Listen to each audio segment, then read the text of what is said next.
it seems like in the 80s and the 90s, there was more of a social message in the music.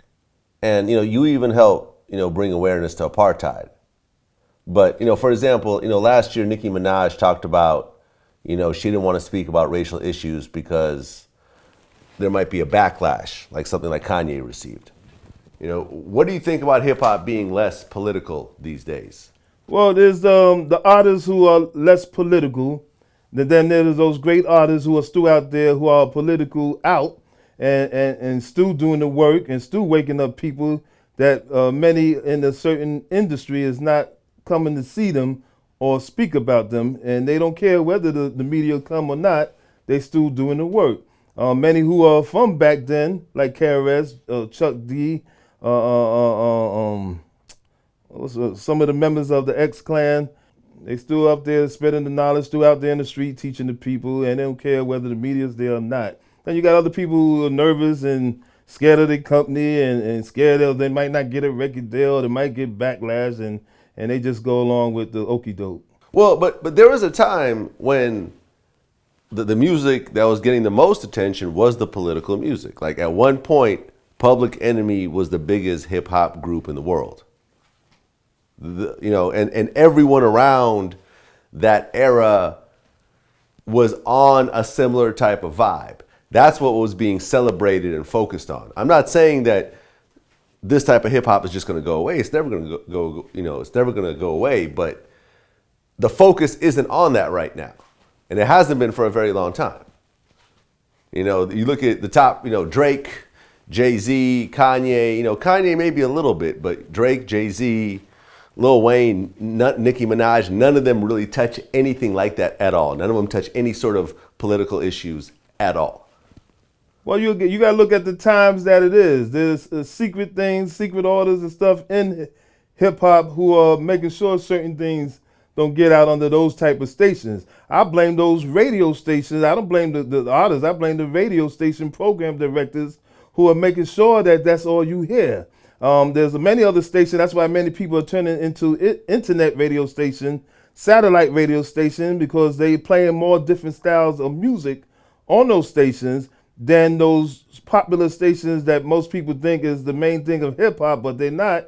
And they making you think that's all you hear in certain rap songs. So why these program directors are not playing the old with the new with the old, for it becomes true school. There are many people who are still making knowledge type of hip hop records, from the Cyrox to the Immortal Techniques, back to the Chuck D and them still making songs, KRS, Public Enemy still making songs, I'm still making songs that's out there. But it's these so-called program directors who's sitting up there that's making sure that these type of songs are not being played. And why is that? And why is so many stations now going back to old school music or true school music to start pushing that again?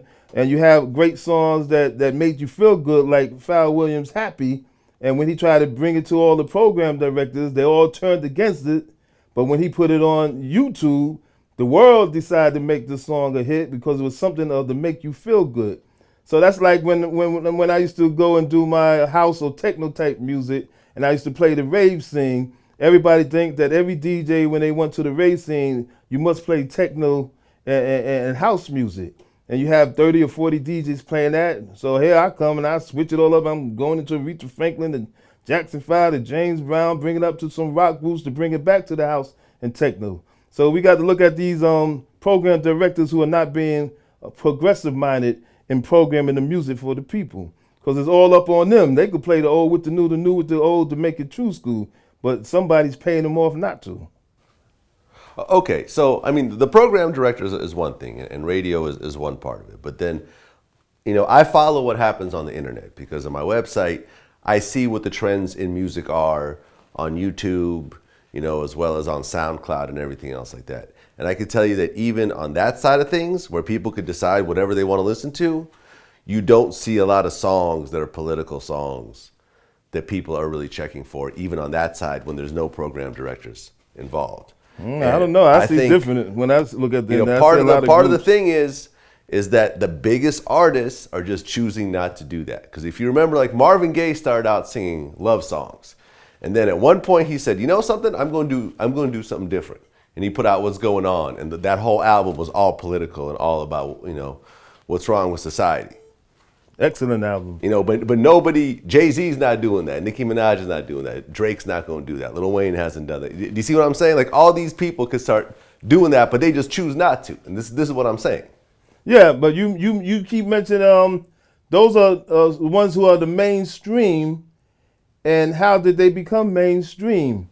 So you're not looking at this. It still goes back to the radio station. Why did you not play the other artists? This way the people could decide yay or nay.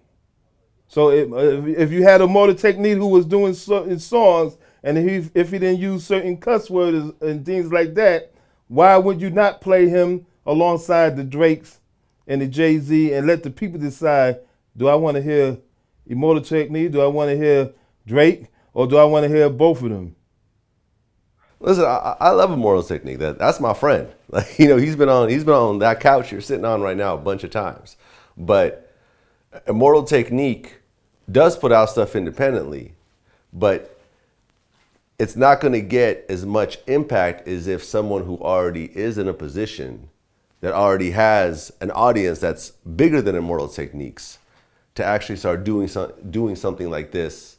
Yeah, but they didn't get a bigger audience. You know, I mean, like look what's going on right now. It's not like there's a shortage of material between Ferguson and what happened with Mike Brown and the Eric Garner and everything else like that. Things are pretty bad right now. No one's really speaking about it. Yeah, you have Paris out of the West Coast speaking about it. You have other artists who have made songs, but like I said, it all goes back to the program director not playing these certain songs, and there's something wrong with that. So we saying, you know, we got to check them, because why is you not playing these certain artists on the radio? And why you not giving them that many air times 5 or 10 times a day? Is it because they're not greasing your pocket for payola, or what? You didn't get no Drakes or no Lil Wayne to become big unless somebody played them a lot or put them out there a lot. So they didn't just become big because soon they stepped out, oh, everybody's on Lil Wayne, everybody listening to this and that. No, somebody kept pushing it, putting the money machine behind it to make it happen. So do the same with those other type of artists that's been making political type records. Why was all the political part stopped being played on the airways, or even DJ breakbeat records that stopped being played on the airways? So a lot of these, like I said, a lot of these stations who claim to be hip hop and R&B are definitely not, because you're not playing all the other different fields and categories of hip hop music. So if you think hip hop is just playing a Lil Wayne and a Drake and a Jay-Z, well, I beg your pardon. There's so much other styles out there of music that's still part of hip hop that, you know, we can't just wait on the popular version of media hype to tell you what is hip hop, because this is what you could do anything when you put a money machine behind it and brainwash people in a mind-controlled state of mind. Well, you know, one artist that I completely forgot about when I was talking to you just now was Kendrick Lamar. And Kendrick Lamar's new album, How to Pimp a Butterfly, is completely political from beginning to end, down to the cover and everything. Have you heard it yet? I haven't heard it yet. You should check out Kendrick Lamar's album. It's really, and it really incorporates funk in a way that you haven't heard in a very long time in hip hop. Yeah, how many of them stations not gonna play that? And then there's still a lot of funk groups that's still kicking butt, that's making some great music. How many of them stations not playing in the funk, which all the hip hop comes from that funk? So that's just people who are procrastinating, faking the funk on playing all styles of hip hop music. We ain't saying censorship, but we saying play it all, for it becomes true school.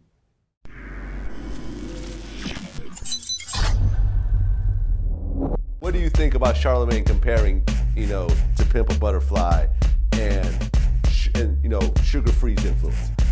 I heard myself. He acting like he up in here fighting some big murder trial, and everybody's in there pointing him out and snitching. He acting like he went to jail. He acting like he just, like the whole snitched on theme of it is just like some made up cartoon type shit. You feel me?